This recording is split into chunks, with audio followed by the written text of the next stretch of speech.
Yo sé que Cristo siempre me ayudará. Yo sé que Cristo siempre me ayudará.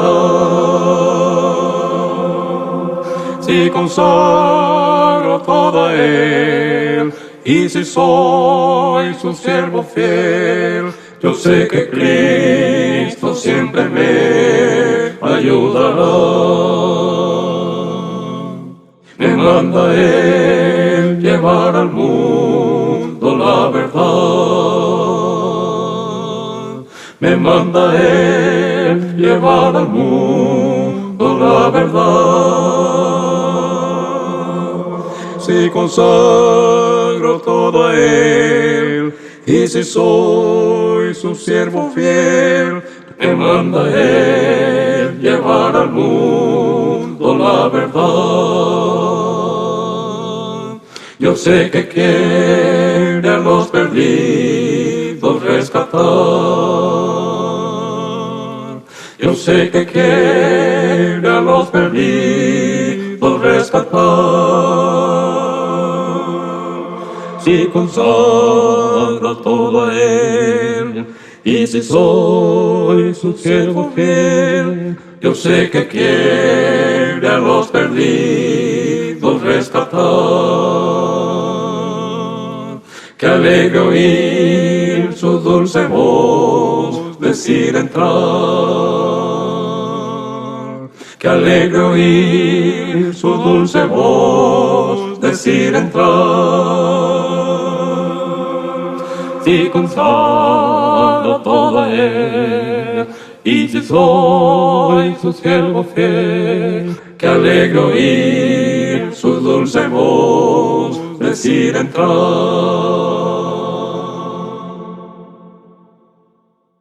Al suelo vi caer una flor y pronto se marchitó. Luego vino el viento fuerte y sopló y con él muy lejos llegó.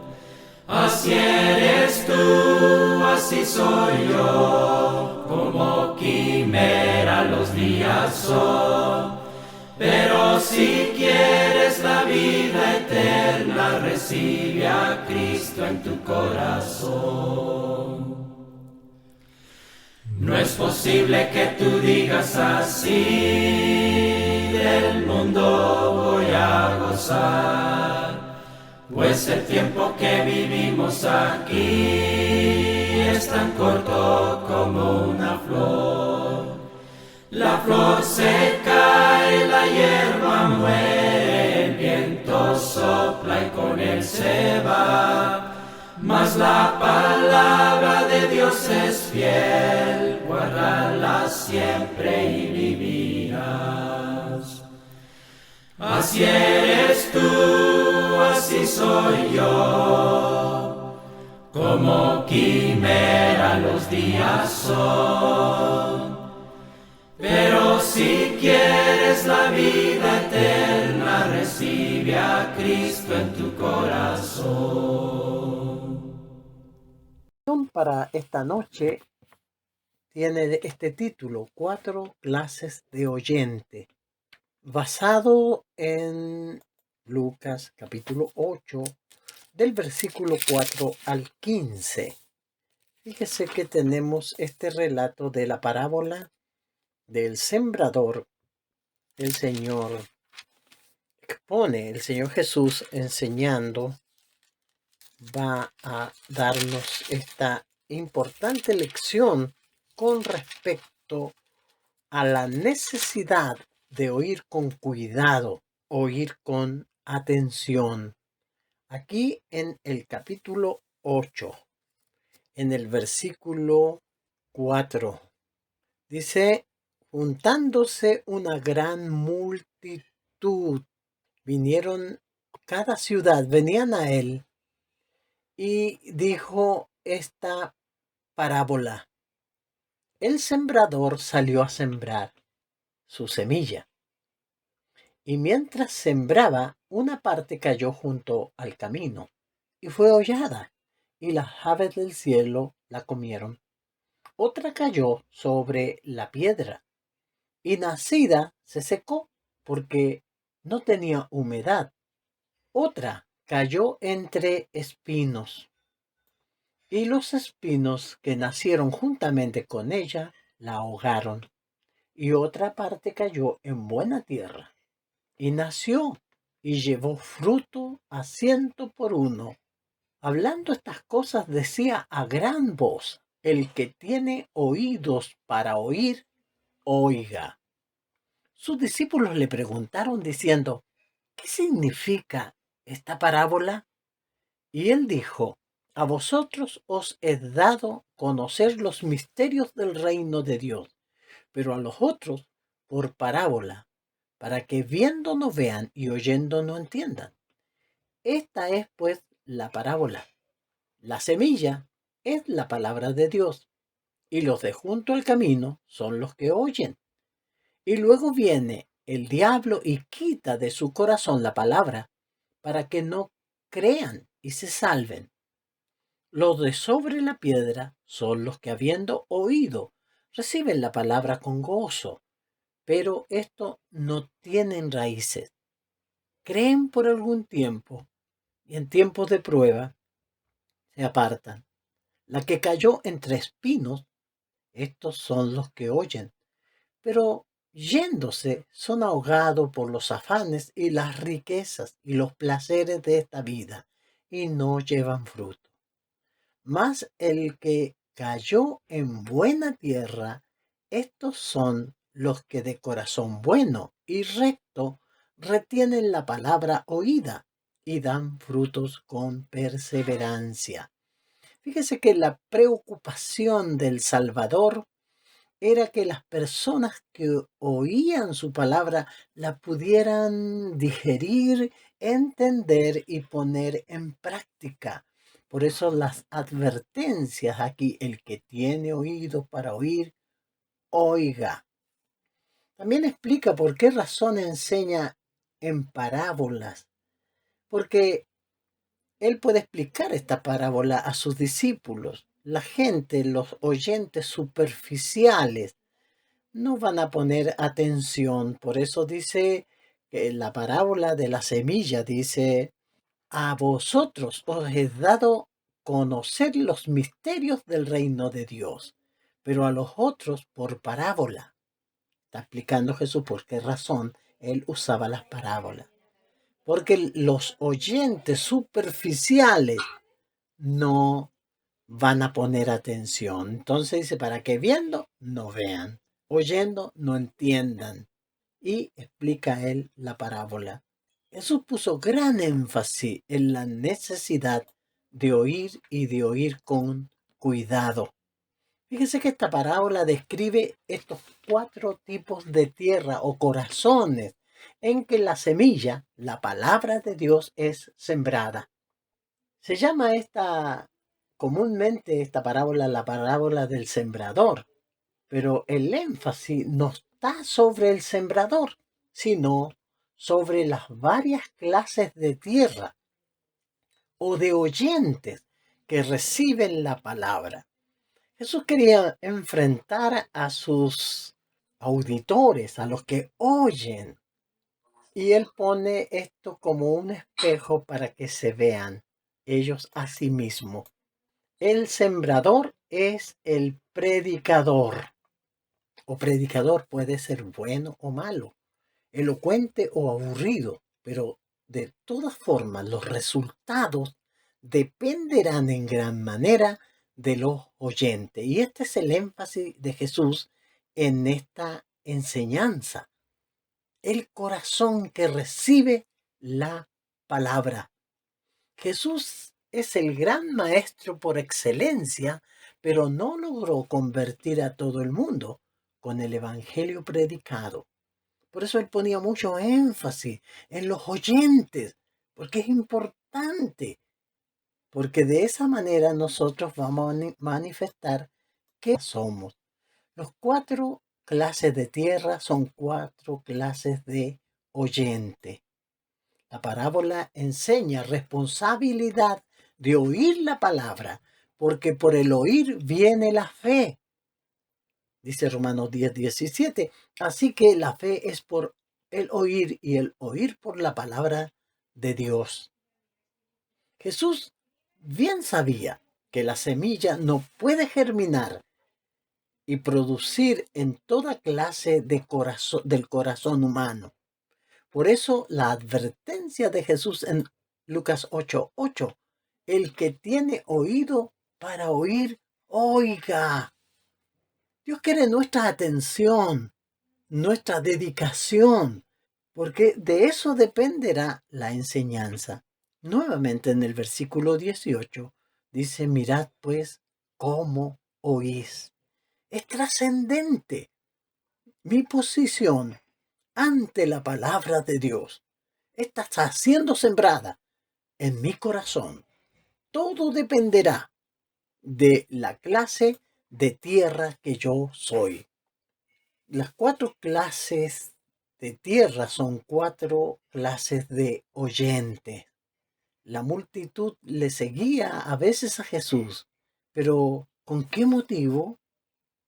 Fíjese que Jesús buscaba corazones nobles donde su palabra pueda ser sembrada para que lleve esos cambios profundos que el Evangelio produce. Pero todo depende del corazón, de los oyentes.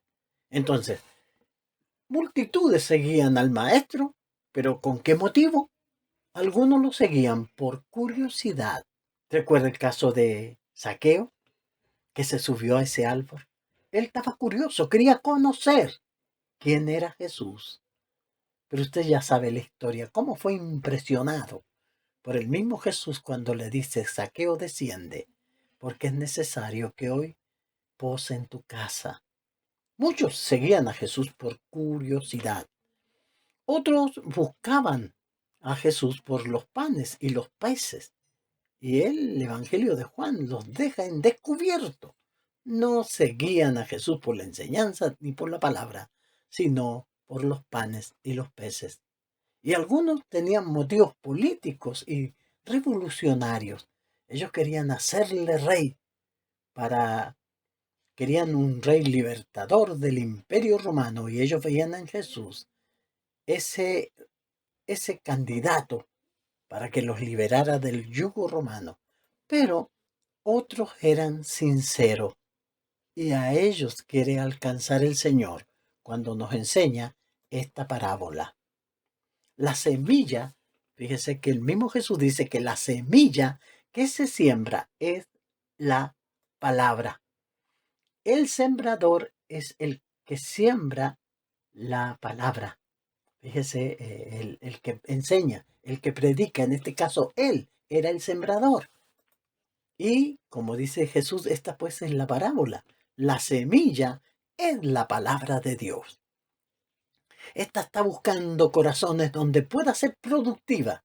¿Tiene poder? Claro que sí. Entonces, Jesús es quien nos indica esto. El sembrador en esta lección es el predicador, el que va a sembrar. Lo que siembra es la palabra. Es muy importante eso. Ahora, el propósito de la parábola. ¿Qué buscaba Jesús con esta enseñanza? En esta parábola Jesús busca que sus seguidores se den cuenta qué clase de oyentes eran. Les cuenta esta parábola que los refleja a ellos mismos y de cómo ellos oyen la palabra. ¿Cómo recibirán la enseñanza de Jesús? Bueno, en la misma forma en que los varios terrenos de Judea recibían la semilla del sembrador. Jesús tomó este ejemplo de la vida diaria, de los muchos sembradores que tiraban la semilla, pero la semilla es buena, la tierra es mala, y va a presentarnos estos 4 tipos de tierra o 4 tipos de corazón. Dice, parte de la semilla cayó junto al camino. El versículo 5. Corazón endurecido. Estos oyentes son los que permiten que sus corazones sean endurecidos. por todas las circunstancias y eventos de esta vida. Nos hemos acercado a muchas personas a predicar y encontramos este tipo de corazón. No creen, no tienen fe, no escuchan, pero no creen. Su forma de vida ha sido fuertemente afectada e influenciada por los asuntos del vivir diario.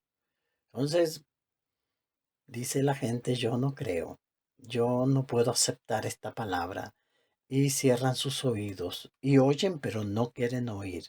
Las angustias que afligen a este mundo, crímenes, violencia, injusticia y toda cosa imaginable. Estas personas desarrollan corazones insensibles e indiferentes en cuanto a los asuntos espirituales. Su intelecto está lleno de prejuicio, la conciencia cauterizada y la voluntad pervertida. No ponen atención a la palabra de Cristo, no son enseñables. Yo creo que nosotros que predicamos nos hemos encontrado con muchas personas que tienen este corazón endurecido. Se siembra, pero no se puede. La palabra no puede hacer efecto. ¿Qué pasa entonces? Satanás arrebata la palabra con miles de distracciones. Él es el enemigo por naturaleza. Entonces, ¿qué hace Satanás? Presenta el error como bueno o mejor que la verdad. Pero con un corazón endurecido, la persona estará dispuesto a aceptar el error y desechar la verdad. Satanás presenta ante los ojos de toda clase de interés terrenal. No son cosas malas en sí. Simplemente les distrae, haciendo que su corazón no dé importancia a la palabra de Dios. Entonces vemos personas que le predicamos, pero no quieren obedecer y tienen mucho que hacer y viven preocupadas de muchas cosas y nunca de su salvación. El diablo sabe del poder de la palabra de Dios, porque la palabra de Dios, la Biblia, es la voz escrita de Dios. Satanás quiere que nadie la deje entrar en el corazón. No quiere que la gente oiga. Si oye, no quiere que crea. Si cree, no quiere que obedezca. Siempre le anima a posponer la obediencia a la palabra de Dios. Explicando este trabajo de Satanás, el apóstol Pablo, ahí en 2 Corintios 4, del 3 al 4, dice lo siguiente: pero si nuestro evangelio está aún encubierto, entre los que se pierden está encubierto, en los cuales el Dios de este siglo cegó el entendimiento de los incrédulos, para que no les resplandezca la luz del evangelio de la gloria de Cristo, el cual es la imagen de Dios. Fíjese que este es el trabajo de Satanás. La palabra enseñada por Jesucristo tiene poder. El evangelio es el poder de Dios. Pero mucha gente no lo alcanza a ver. Para ello está encubierto. ¿Pero por qué? Dice Pablo que este evangelio no brilla entre los que se pierden. Entre ellos está encubierto. Y las razones son porque el Dios de este siglo, fíjese que Dios ahí está con minúscula porque se refiere a Satanás, quien es el Dios de este siglo. ¿Qué hizo? Cegó el entendimiento. ¿De quiénes? De los incrédulos. Entonces ellos nunca van a alcanzar la bendición. No porque la palabra no tenga poder, sino que porque son incrédulos y Satanás ejerce poder sobre los incrédulos. Entonces a ellos no les va a resplandecer nunca la luz del evangelio de la gloria de Jesucristo. Siempre están posponiendo y nunca obedecen la verdad. Y eso es terrible. Así es que la semilla fue hollada y las aves del cielo la comieron. La semilla cayó en el camino, fue pisada por los hombres y vinieron las aves y la comieron. Lucas 8:5. La enseñanza no hace impresión sobre la mente de este tipo de oyente. ¿Qué se puede hacer para ayudar a los tales? ¿Qué esfuerzo podríamos hacer? Bueno, ninguno. El Evangelio es el poder de Dios para salvación. Y si se desprecia la palabra, no hay otra forma de salvación. Entonces, por eso Jesús ponía gran énfasis en la enseñanza y le está mostrando a sus oyentes que ellos pueden ser un tipo de esta tierra. En el primer tipo, la tierra cayó junto al camino y vemos los resultados. Las aves se la comieron y no pudo llevar fruto. No porque no tuviera poder, sino que la gente que la oía era incrédula. Dice, parte cayó en pedregales, el versículo 6. Esta es la que cae sobre las piedras, donde hay poca tierra, donde no hay humedad. En pedregales brota pronto, pero no puede echar raíces porque tiene poca tierra. Por las condiciones del suelo pronto brota y pronto muere. Esta representa a un oyente singular. Este es el oyente superficial, emocional, impresionable, impulsivo. ¿Ha visto gente así? Sí, uno les presenta la verdad a algunos y dicen, amén, yo quiero obedecer. Y van y llegan al bautismo y se emocionan y lloran y pasan al frente, confiesan a Jesús. Pero, aunque obedecen con gozo, pero es gozo pasajero, no obedecen por convicción, sino porque fueron conmovidos, se asustaron. Pero no de corazón. No consideran lo que cuesta seguir a Cristo. Jesús dio la advertencia con respecto a los que querían seguirle. Aquí en el 14:25. Grandes multitudes iban con él y volviéndose les dijo, si alguno viene a mí y no aborrece su padre, su madre, su esposa e hijos, hermanos y hermanas, y aún también su propia vida, no puede ser mi discípulo. Cualquiera que no trae su cruz y viene en pos de mí, no puede ser mi discípulo. Porque ¿quién de vosotros, queriendo edificar una torre, no se sienta primero y cuenta el costo para ver si tiene lo que necesita para acabarla? No sea que después que haya echado el cimiento y no pueda acabarla, todos los que lo vean comiencen a burlarse de él, diciendo, este hombre comenzó a edificar y no pudo acabar. ¿O qué rey, yendo a hacer guerra contra otro rey, no se sienta primero y consulta si con 10.000 puede salir al encuentro del que viene contra él con 20.000? De otra manera, cuando el otro aún está lejos, le envía una embajada y le pide condiciones de paz. Así pues, cualquiera de vosotros que no renuncia a todo lo que posee, no puede ser mi discípulo. Fíjese que Jesús está enseñando aquí el costo del discipulado. ¿Por qué Jesús nos pide todo esto? Aunque si bien es cierto, este texto trata de las prioridades.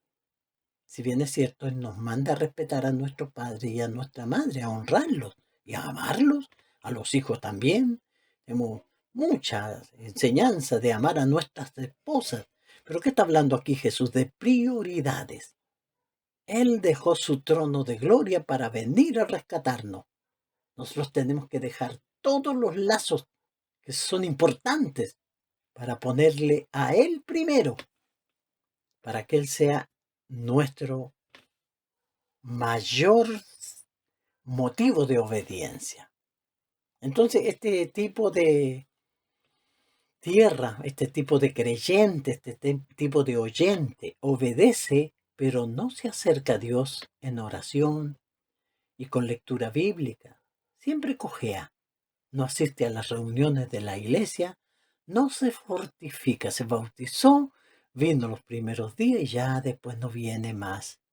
Se enseñó abiertamente que es necesario que a través de muchas tribulaciones entremos en el reino de Dios. Hechos 14:22. Fíjese que esto requiere decisión, esto requiere convicción. Entonces, cuando todo esto es emocional, la emoción se acaba y no hay convicción. Es bien importante pensar en este punto.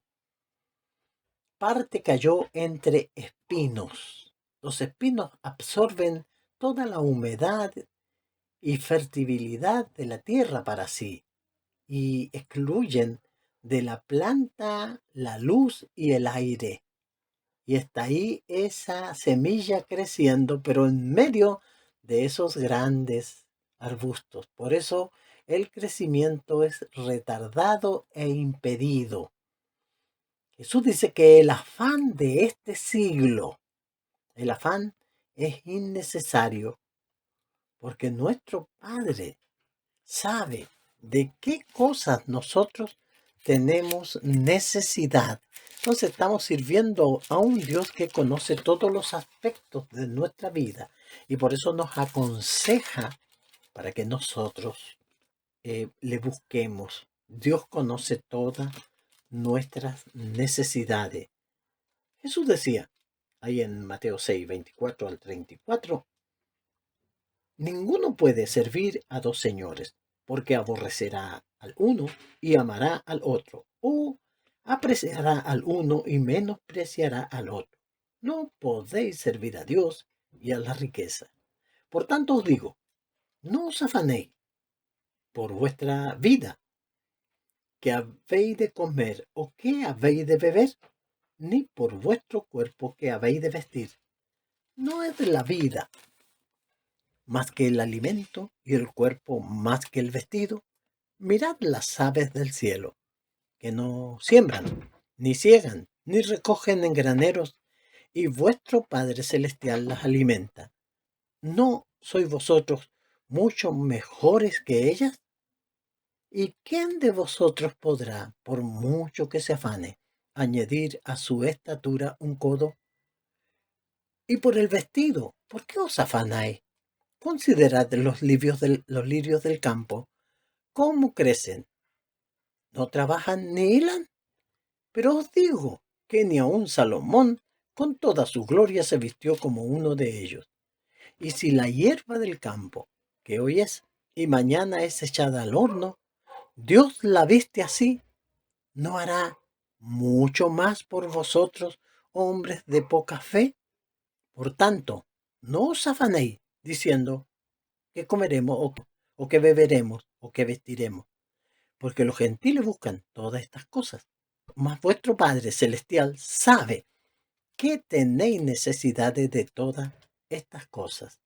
Mas buscad primeramente el reino de Dios y su justicia, y todas estas cosas os serán añadidas. Así que no os afanéis por el mañana, que el mañana traerá su propio afán. Bástele al día su propio mal. Fíjese que estas son las palabras del Señor Jesucristo con respecto al afán, enseñando a sus discípulos que confíen en Dios, que Él les proveerá todo lo que necesitan. Entonces el afán es innecesario, el afán es prohibido, es en vano. ¿Por qué? Porque ¿qué logra el afán? ¿Qué logra que usted se acueste y preocupado?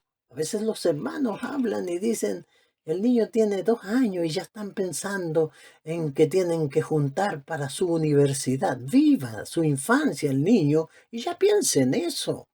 Más adelante Dios proveerá, Dios ayudará. Y mucha gente se endeuda, se encalilla, abusa de la tarjeta del crédito y está ansiosa y preocupada, pero el Señor nos manda a vivir un día a la vez. Entonces, el afán de este siglo ahoga la palabra sembrada.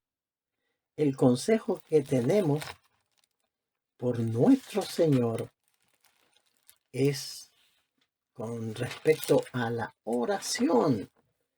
Nos manda en Filipenses capítulo 4, en el versículo 6, leemos de esta manera: por nada estéis afanoso, si no sean conocidas vuestras peticiones delante de Dios en toda oración y súplica con acción de gracia. Fíjese que el Señor quiere que dependamos de Él, pero el afán es el que nos roba esa confianza en nuestro Señor. Por eso el consejo del mismo apóstol Pedro, ahí en el capítulo 5, en el versículo 7, nos dice: echando toda vuestra ansiedad sobre Él, porque Él tiene cuidado de vosotros. La semilla que cayó entre espinos, el corazón que no puede confiar en el Señor, tiene estos problemas. Entonces la ansiedad indica falta de fe en Dios, indica una preocupación excesiva por los asuntos de esta vida y una falta de interés en las cosas espirituales. El afán de este siglo quiere decir una preocupación excesiva por asuntos tales como el empleo, el negocio, la educación y los problemas ordinarios de la vida. ¿Por qué no vino, hermano, a reunirse? No, porque yo tengo que cumplirle a mi patrón, porque yo tengo ese trabajo y debo cuidarlo. Pero va a llegar un momento, imagínese si se muere el patrón, ¿va a llorar por usted? No. El jefe que tiene va a llorar por usted, no. Va a buscar un reemplazo y usted será reemplazado. ¿Por qué le da tanto énfasis a su empleo? A su empleo, el negocio. Tengo que abrirlo, dicen los hermanos. Le aconsejo a los hermanos que tienen negocio que cierren el domingo por la mañana y por último vayan en la tarde o no atiendan ese día. Estoy seguro que el Señor les proveerá y tendrán una muy buena venta en la semana. Pero no, el negocio, la educación. Muchachos no vienen a la reunión porque se quedaron estudiando toda la noche. Y está bien, tienen que estudiar y sacar adelante su educación. Pero ¿dónde están las prioridades? ¿Se da cuenta? Muchos de los problemas ordinarios son los que apagan la fe. Estas cosas ciertamente tienen importancia, pero no son más importantes que la salvación. Entonces, la que cayó en espino son estas cosas que no dejan crecer ni madurar a los hermanos. El engaño de las riquezas, fíjese que es también otro de los problemas que se presenta. Dice nuestro texto de 1 Timoteo 6, 9 y 10. Porque los que quieren enriquecerse caen en tentación y lazo, y en muchas codicias necias y dañosas, que hunden a los hombres en perdición y muerte. Porque el amor al dinero es la raíz de todos los males, el cual, codiciando algunos, se extraviaron de la fe y se traspasaron de muchos dolores. Fíjese que el deseo de enriquecerse, el amor al dinero, el dinero no es el problema, es el amor al dinero. La gente quiere juntar mucho dinero, después creen que se lo van a robar y está desconfiado y está preocupado y no quiere gastarlo porque fíjese que esto trae problemas. Esa fue la debilidad de Judas, el amor al dinero, y él por amor al dinero fue capaz de vender al maestro. La prosperidad de alguna forma puede ser más peligrosa que la pobreza. Proverbios 30, versículos 8 y 9 nos dice: no me des pobreza ni riqueza, sino solo el pan de cada día, porque teniendo mucho podría desconocerte y decir: ¿quién es el Señor? Y teniendo poco podría llegar a robar y deshonrar así el nombre de mi Dios. Entonces la petición es que no queremos riqueza, sino que el Señor nos dé el pan que necesitamos. Se nos manda que nuestras costumbres sean sin avaricia, conforme con lo que tenéis ahora. Pablo dice a Timoteo que teniendo sustento y abrigo, debiéramos de estar contentos con eso. Pero muchos dejan que los espinos cieguen, no dejen crecer la fe. La avaricia es idolatría. Colosenses 3:5. Y Santiago 4:8 nos dice, acercaos a Dios y Él se acercará a vosotros.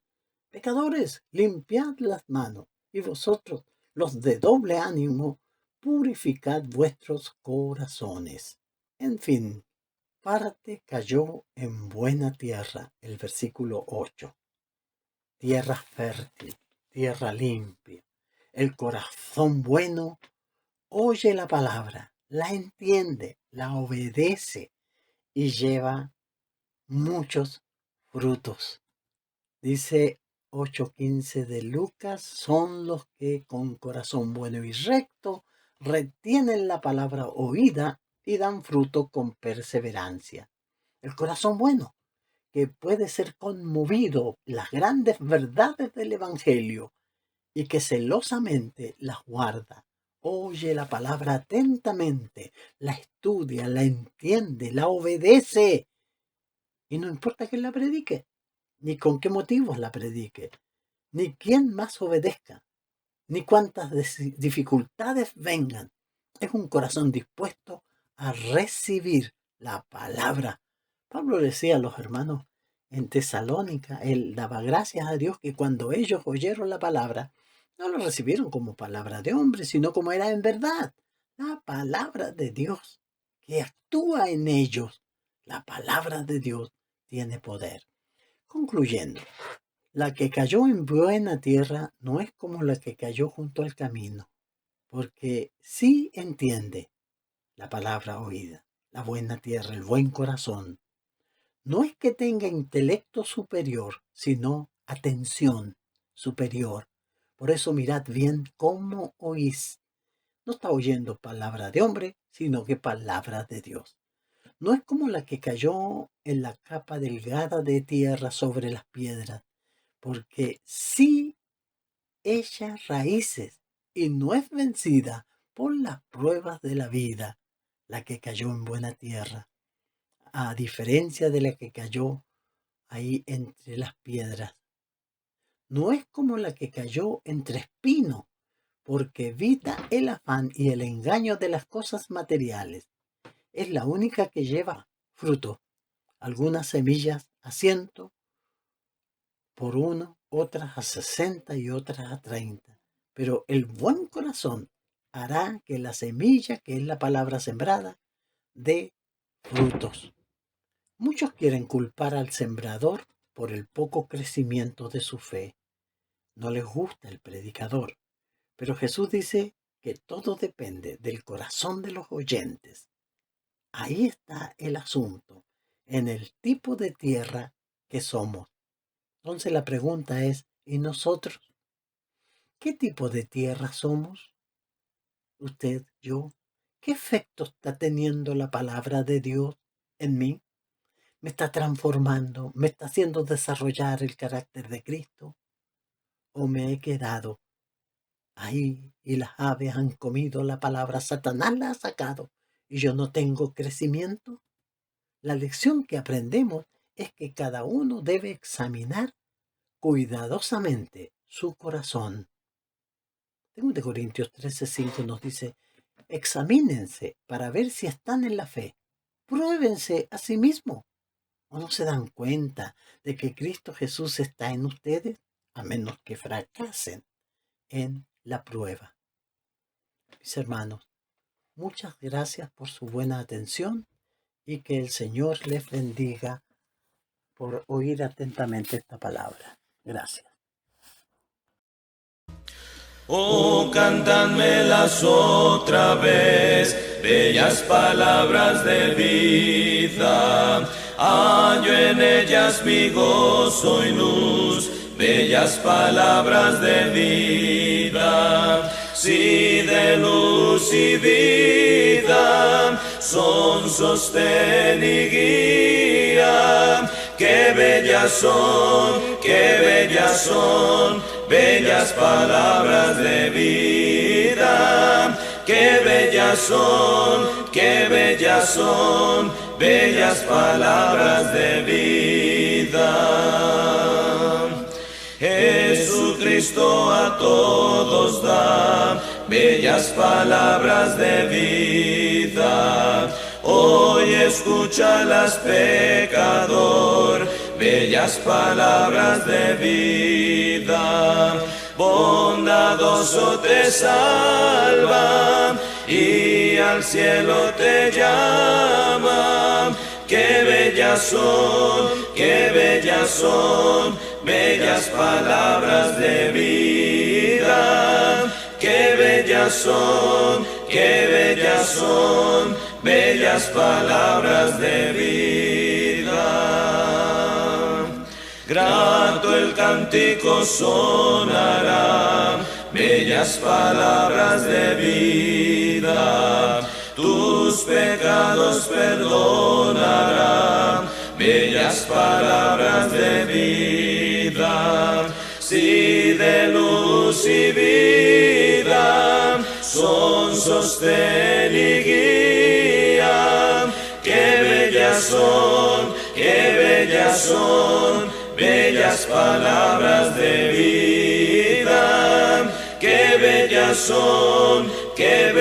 son, bellas palabras de vida.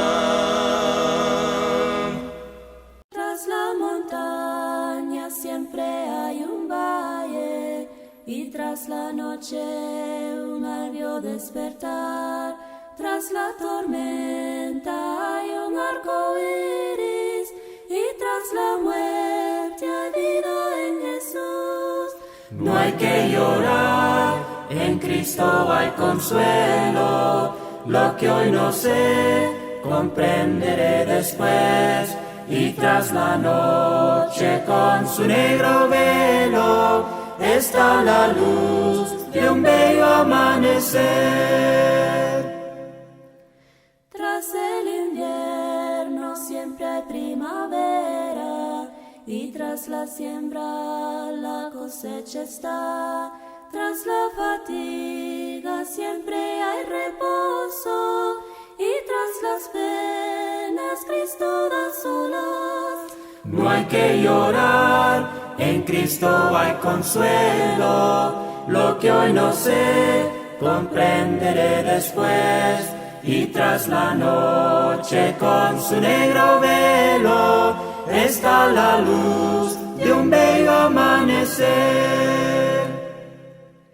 Si al sembrar las lágrimas asoman, al despedir al ser que tanto amé, sé que la tumba ha de entregarle resurrección, en Cristo esperaré. No hay que llorar, en Cristo hay consuelo. Lo que hoy no sé, comprenderé después. Y tras la noche con su negro velo, está la luz de un bello amanecer.